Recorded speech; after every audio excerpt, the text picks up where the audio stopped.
Alright, second video I'm filming today is going to be of Prey. Now, this came out on August 5th. When this review is going to be out, probably late September, early October is what I'm probably guessing, is when I will actually be able to upload this. Because I have very limited resources in my uploads, and the last set of uploads I had so much backlog, and I just wanted to get a lot out, and I wasn't able to get out as much as I wanted to. So that's just kind of how the cookie crumbles sometimes. So hopefully this will be out, hopefully this will be out early October, or late September, early October. But this is, now obviously if you weren't familiar with the Predator or Alien franchise, this movie might completely throw you off. But I think honestly this is probably a good introduction to the Predator franchise, honestly, and then go back and watch the other movies. Now, I haven't personally been disappointed with the Predator movie. Even the Alien vs. Predator movies were good to me. Now, I think the Alien vs. Predator Requiem movie was much better than the original Alien vs. Predator. That's just my opinion. Or currently, if I'm remembering the movies correctly. I think I'm going to have to probably go back and watch them all again. But and I still need to watch Prometheus and the other Alien one with Danny McBride and all them in it, because I haven't seen them yet. But yeah, I'm going to have to watch them at some point. Can't believe I haven't yet, being such a huge Alien vs. Predator fan. But anyway, sometimes you just miss films and you have to go back much later on and watch them. That's just how it is, because there's so many films to watch, and I feel like sometimes I just forget about certain films and I go, oh yeah, that would be good.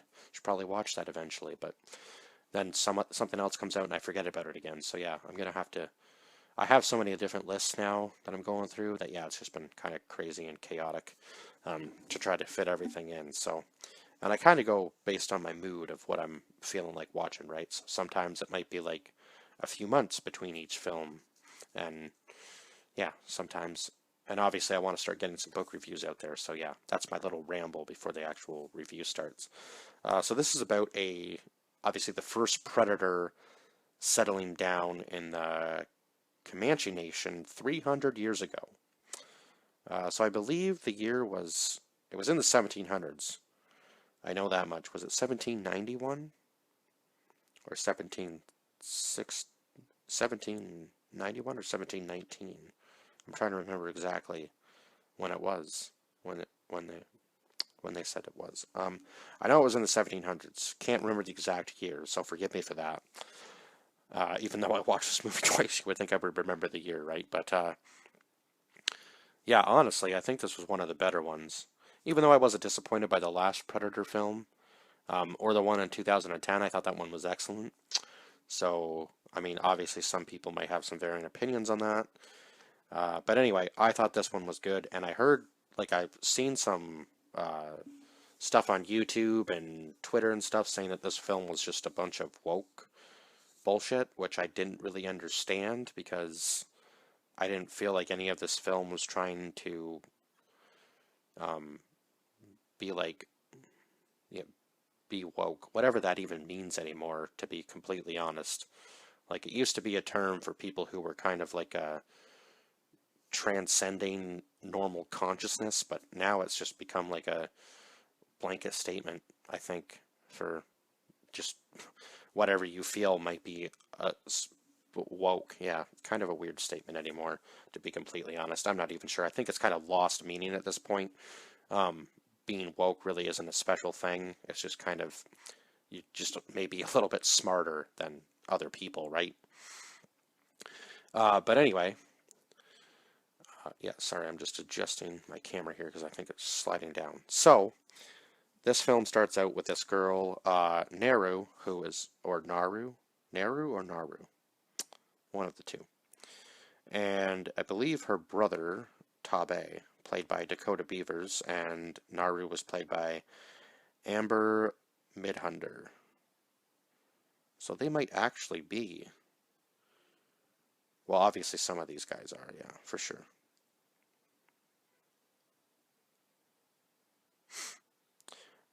And then Dan DeLigro played the Predator. So she is trying to prove to her tribe that she can obviously hunt, and not just, you know, she's not just good at medicine and cooking and cleaning and all that kind of stuff. She wants to be a hunter. Uh, and I can't remember the exact word they used for, like, I guess it's kind of like her um, transcendency into becoming a hunter, but I can't remember the exact word they used for it. But that's what she's trying to prove throughout the entire movie. So they go after this lion, and obviously she's seeing these other footprints from this creature that she does not recognize. And there was this orange plant in the movie. I think they actually called it orange something. Let me just look up. I'm going to look up the plant. Plant and Prey.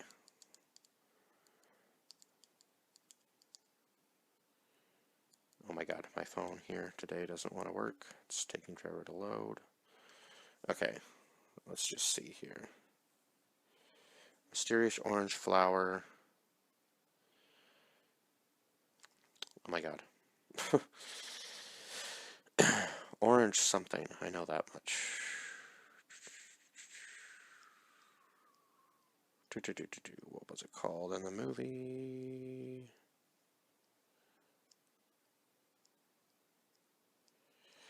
Wow, they just say flower, flower, flower. Oh my god. Orange Tutsia, that's what it was called.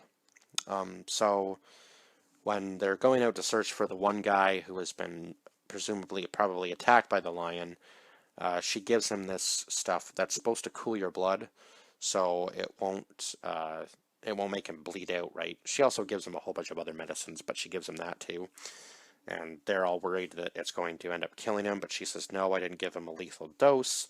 This will just be enough to cool his blood, and she ends up giving it to one of the, I believe, French revolutionists or French colonizers who are trying to, that end up capturing her at one point in the movie. And she gives it to one of them who is like obviously he speaks many languages, so he's like an interpreter between the two of them, and he says that she should definitely help them out in order of, yeah, definitely help them out in whatever they were looking for. I can't remember exactly what it was, but obviously they know about this predator creature at this point, or this alien creature at this point, so they use Naru and Tabe, her brother, as bait, which, bad idea in the very first place anyway. And the predator ends up just sneaking up on them and absolutely just massacring all of them. And Tabe and Naru say, well, she doesn't think that the thing can be killed, but Tabe says if it bleeds, it can be killed. So they go on this mission to eventually it just ends up being her that kills it, and the way she kills it is absolutely just insane, how she was able to outsmart it, because she actually figures out from one of the French colonizers that it can't see him once she gives him the orange Tutsia. So she realizes that she won't be able to be seen when she actually captures the guy that had captured her and uses him as bait to bring in the predator one more time. And this predator, obviously, they kind of figure out in a sense that it is a hunter, so it is always trying to take on something stronger than it so it can become stronger. So, yeah, by the end of the movie, it's already fought off, well, it skinned a snake, for one. I was waiting for it to skin a human, like in the older movies. Skins a snake, fights a wolf, or basically just kills a wolf. It doesn't really take much. Ends up fighting the bear that almost kills Naru at one part in the movie. It got lucky there because I thought the bear had throttled it, but it gets back up out of the water and just one punches the bear. That was one of the crazier scenes in the movie. So yeah, it kills a bear, and I believe that was when it started going after the humans, because it kind of knew where it was on the food chain, I suppose. So yeah, her brother had brought back the lion, tells her not to hunt anymore. So that's when she kind of defies his order and goes out again in search of whatever this creature is, right?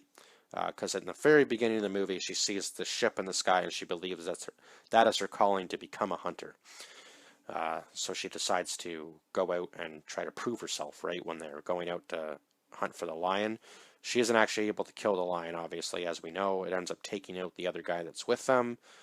And I'm not sure, they didn't actually specify whether he had died or not, or whether, I'm assuming he did, but they never really bring that up in the movie again, which I found kind of odd. Never had any sort of funeral for him. They just kind of celebrate after Tabe brings back the lion. So yeah, kind of interesting that they never really talked about that again in the movie. But anyhow, so where was I? Yes, so she's with the French colonizers. She gives him the stuff. She ends up having to go back and kill all of them just to get her dog back because they were about to kill her dog, which doesn't make any sense. They could have just brought the dog along with them, I would think, because the dog seemed pretty loyal to whoever it was with. So if they had have just been nice to the dog, it probably would have been loyal to them. And they could have just left camp without even thinking about killing the dog. Seems senseless. But anyway, she is able to get her dog back, thankfully. And then she goes and ends up capturing the other guy that captured her, uses him as bait, right, and then fights off the predator. And she realizes the mask is actually a very important part of the targeting system for the predator, because when the predator doesn't have its mask on, the targeting system just throws the arrows to wherever the lasers are pointed, right? So when the mask is knocked off of the predator, it can't aim to where it's supposed to be able to aim. So the arrows just end up going all over the place and then right back into the trees or wherever its targeting system is aimed, right? He has no proper aim, I guess, because yeah, kind of weird that he wouldn't have any just normal aim. But anyhow, I guess the targeting system is just there with the mask to make it easy for the predator to be just one step above, obviously, normal weapons or humans or anything else, right? So she realizes this and then takes the mask from the predator and sets it in between these two rocks, and then the bog that she got caught in, or swamp that she got caught in early in the movie, she lures him into there, and she's able to get the predator to shoot at her, and the arrow just kind of goes around the trees, and then the predator at the last second realizes what is happening after like this huge brutal battle between the two of them, and then the arrow just goes right through its head. So she was actually able to outsmart the predator, which is pretty crazy for only having very limited technology and not really knowing what this creature was and just kind of adapting to the situation as things went along throughout the movie. Because obviously it killed most of her friends and then it killed her brother. And the saying that they had was, like this is the end of the line for you. You go no further. This is it. Something along those lines. I can't remember the exact words, but yeah, something along those lines. I think I'm pretty close anyway. But yeah, I just wanted to say that the action scenes in this were absolutely brutal, and just watching the Predator just work its magic and just absolutely just outsmart everybody. And the one scene where all the French guys are standing in front of the armband that it has on, that it's set up to bring out like these what's the what was the thing that in Call of Duty that you stepped on and it shot out the like spiral thing and just shot out bullets? It was almost like that, but it had like three of them, and when they go to run away from it, it just targets them all in the forest and just blows up around them. So yeah, pretty crazy that she was able to just make it out of that. And then her brother went some other direction. I'm not really sure. They kind of just split up. She went back to get her dog, and he went some other way, I guess. And then when he comes back in, he's on a horse. So I'm not really sure. I wish I had showed where he went. So there was a little bit more they could have done.